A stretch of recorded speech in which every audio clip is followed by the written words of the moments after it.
we have a hysterical segment of the waiting room. Get to watch Darby Allin completely manhandled. Kenny Omega turns on the Bucks. Jericho looks like he's wearing shapewear. And Private Party realizes they messed up. All of this happened on Dynamite this week, so let's talk about it. This episode of Dynamite doubled as the New Year's Smash, Night 2. We start off very strong, with Pac beating Eddie Kingston in a pretty beastly fashion. Eddie gets in some moves and looks pretty good. I'm sure he made his mama proud, but in the end, Pac really got him. And they looked like they were wrestling very stiff. After the match, Pac locked in the Brutalizer. The Butcher and the Blade entered, and so do Penta and Ray. They want action, and Pac wants it too. Then Lance Archer arrives, who chases out the Butcher and the Blade. And it's interesting, considering the Butcher and the Blade were already outnumbered. Archer rushes to Pac, yells at him to get on the same page, but I don't know with who though. And before we stop talking about this match, I just have to say, the Butcher deserves some props. Because have you guys noticed his weight loss? Supposedly, he wasn't happy with his cardio in the Florida heat, and he did something about it. And it definitely didn't go unnoticed, because immediately I was like, whoa, the Butcher looks different. So anyway, then we have Chuck Taylor with Orange Cassidy hold his own against Miro with Kip Sabian, but loses in the end, after getting stomped to hell. I wonder what Miro's going to make him do. You think he'll have to wear a butler's outfit? And I feel like it's probably going to have something to do with video games or something silly like that, I'm sure. Backstage, we have Matt Hardy with Private Party, and we see a pretty awkward segment with Mark Quinn praising him as well as laying out the 30% that they agreed. Matt Hardy says that he's teaching them a lesson because they didn't read the fine print. So, I'm just waiting to see what's going to happen. Then we see the Inner Circle in a hilarious but confrontational segment where they discuss their New Year's resolution. And while discussing who's going to be their tag team, they almost implode.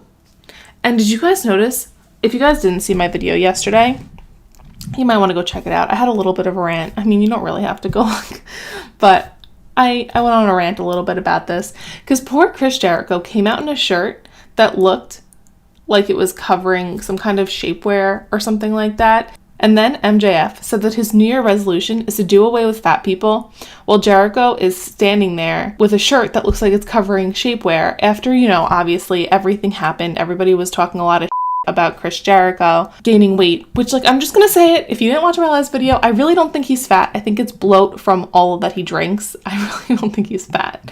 So that just kind of was bothered me. Only because people were talking about it. But anyway, let's just move on because I'm getting distracted now. They're obviously pushing Sammy for a babyface run, which I like, and I think it's just a matter of time before the Inner Circle separates. And maybe sooner than we think, especially since there's a 3-way match to decide who will be the official tag team of the Inner Circle that's going to take place next week. Dark Order is shown backstage with Hangman Page, where they tell him he needs to choose. Will he be in or out? And we'll find this answer out next week after their match. So what I think is going to happen is they're going to lose, and either Hangman's going to be like, I don't want to be a part of this, you guys, no, I'm not going to lose again with you guys. Or he's going to say, you guys need direction and I want to lead you to success. Something like that. I'm just waiting. I'm so excited for next week.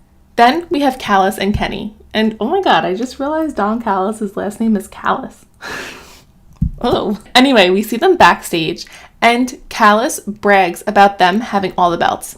He hilariously introduces the Good Brothers instead of the Young Bucks like he was supposed to.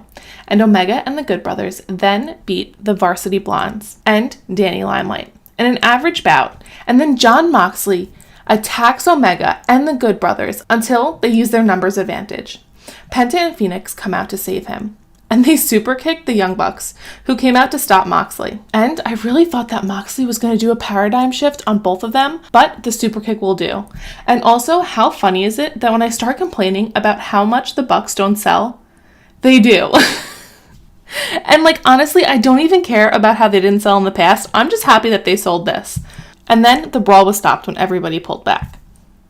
Rebel then introduces the waiting room with Britt Baker, and their guest is Cody Rhodes. And In true Britt Baker fashion, she brilliantly mocks him while he's coming out to the same Snoop rendition of his music from last week. Jade Cargill is also introduced and gets into a fight with Red Velvet. So we're going to be seeing that match soon. Is it next week? I'm really not sure. Well, Britt Baker enjoys on the sidelines. And this is like part of why I thought this was so funny. I thought this episode was so funny. She's like recording on her phone. It kind of reminded me of Sammy in the beginning because he was always vlogging. And that part I just thought was so funny. Then they show a recap of Britt Baker attacking Thunder Rosa. And Thunder Rosa shows up on the big screen in a super confusing transition, saying that Britt gets to face her on February 3rd at Beach Break. And Britt's like, no, this match is not happening. We said this was over and not happening anymore. And Tony Schiavone's like, you don't have to do it if you don't want to. Because honestly, besides Jade Cargill's awkward mic skills, it was probably one of the best waiting rooms I've seen yet. And it had me cracking up the whole time. Then we see Jurassic Express lose to FTR in an average match.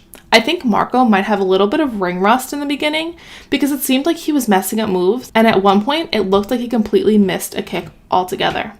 Also, FTR selling for him didn't even make an ounce of sense because it just isn't believable.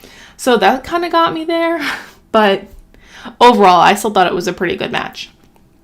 Serena Deeb then successfully defended her NWA women's title against Tay Conti in a stellar performance for both of the women. Then we have Anna Jay come out to console Tay Conti after she lost. And have you guys listened to Serena Deeb on AEW Unrestricted? That one was a pretty good one. Then we have the main event, which was a great match between Darby Allin and Brian Cage for the TNT title. And well, wasn't this a brutal beatdown on Darby Allin? Cage completely dominated him. But Darby Allin stayed resilient.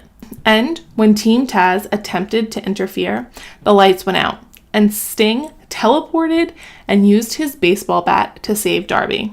Then we saw Darby win the match with a crucifix pin. And technically Sting did help, but it was just to stop Ricky from interfering. So hey, it bought him enough time to seal the deal.